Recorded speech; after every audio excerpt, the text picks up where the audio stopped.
Hi students, this is Mrs. Donahue from Lee Summit High School coming to you from my home library. And I have a book that I've been reading that I have to tell you a little bit about today. This book is Talking to Strangers by Malcolm Gladwell.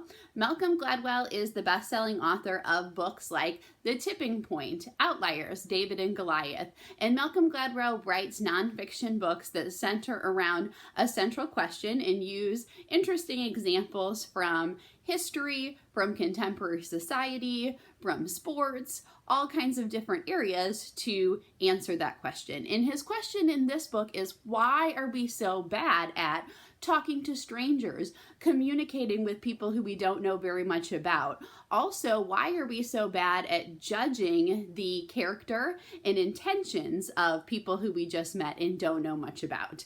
And so Malcolm Gladwell uses many interesting examples to answer this question and see if we can learn a little bit more about how we might prevent these miscommunications and poor judgments from occurring. So some of the examples that he uses are historical. He asked the question of, why did Neville Chamberlain, for example, trust Hitler when he obviously shouldn't have? He asked the question of, how did Cuban spies get away for so long with fooling the United States CIA, especially when some of them were such poor spies who should have been caught easily?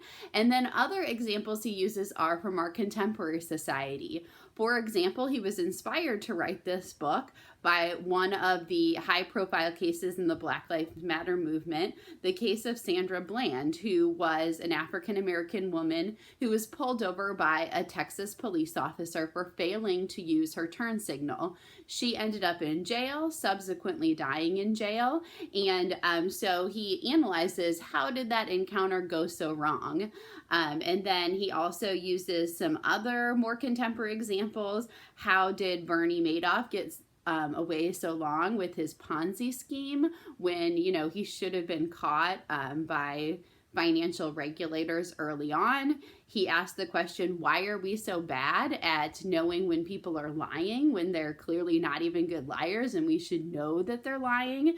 And so all kinds of interesting examples to answer the question of, why are we so poor at talking to strangers? I hope that you'll look for this book on Mid-Continent Public Library Overdrive and check it out.